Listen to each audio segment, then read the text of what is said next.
Hey guys, how's it going? So today I want to talk about the overall experience I had in the Division beta. So the first thing I noticed is the graphics are actually really good, kind of similar to Watch Dogs, but a little bit sharper than I remember Watch Dogs being. So the graphics are really good. The reflections, the snow, the atmosphere, they were all pretty crisp, and I really liked the game, the look of it, and the texture. So overall, the graphics are on point, but I also wanted to talk about the UI, or the user interface, and kind of the map system too. I think the map system is actually really cool. The inventory system is pretty good too. It's straightforward.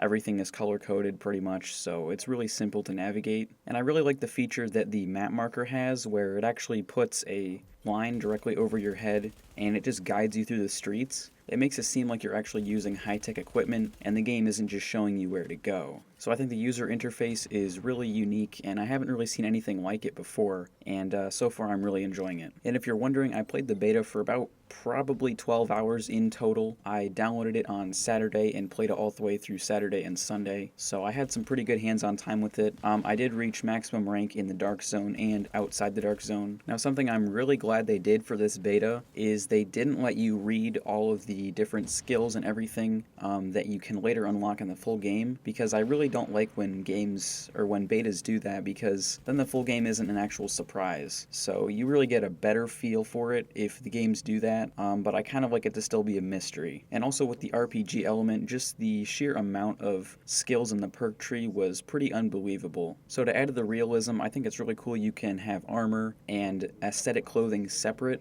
So you have clothing that you can change the look of it and it doesn't affect your armor stat or your DPS or anything like that. And then there's the actual armor, like your holsters, your knee pads, your chest armor, all that stuff that actually increases your health. And I'm really glad they kept that separate, but also changing your armor can change the look of your character as well. Another thing I really liked about the weapons was the amount of recoil, and a lot of people might say they didn't like the amount of recoil, like it was too much, but I think it really adds to the realism of the game, and I think if there wasn't as much recoil, it would just be too easy. It really teaches players that they can't just point and shoot, especially in the Dark Zone. They have to know how to control the recoil, use controlled bursts, everything like that, and it makes the game a whole lot better. Now there was one gun that resembled an Uzi. I think it was called the Black Market TB21. I believe that was the name of it, but anyway, that gun had a pretty slow rate of fire, decent damage, and really it just didn't have any recoil. So depending on the rate of fire and the caliber of your weapon, I suppose, there might be a certain amount of recoil that goes along with that. Now for most of my level 8 journey,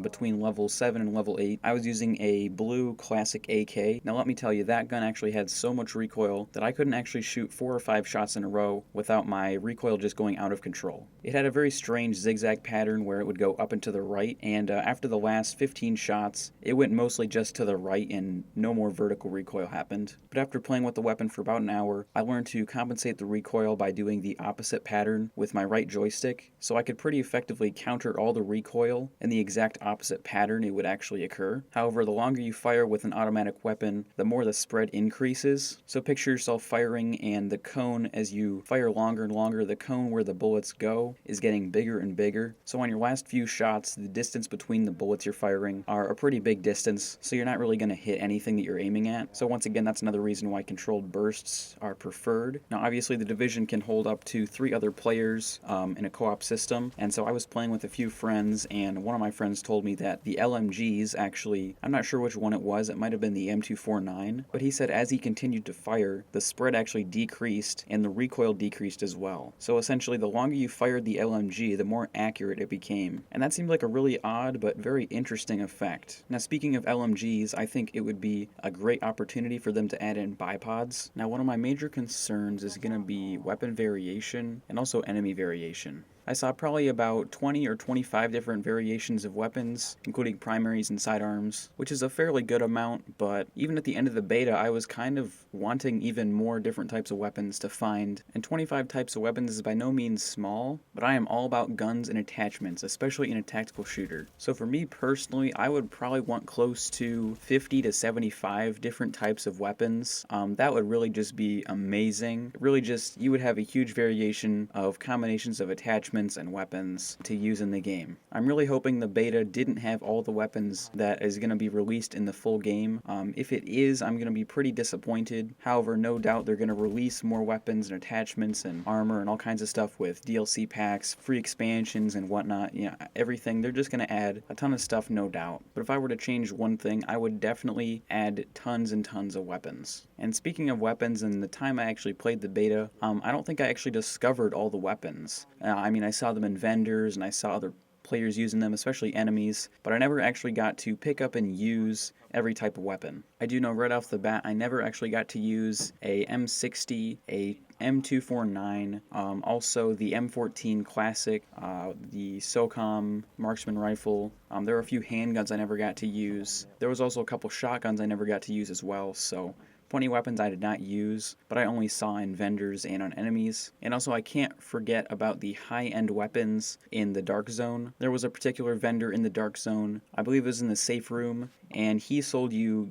yellow color or high-end weapons. And to buy these you had to have around 3,000 Dark Zone currency. I'm not exactly sure what the currency is called, so I'm just going to call it Dark Zone currency. But anyway, 3,000 DZ currency was actually very difficult to get. My friends that got the beta on Friday, they already had the weapon, but I was working towards it, and I never actually got it. And I'm not really broken up about it, because by the time I got it, the beta would only be going for about another hour. But it did amaze me at how difficult it was to actually get DZ currency. So obviously you have the rogue system, and if you kill an enemy player in the Dark Zone, you get rogue rank, depending on how many enemies you kill.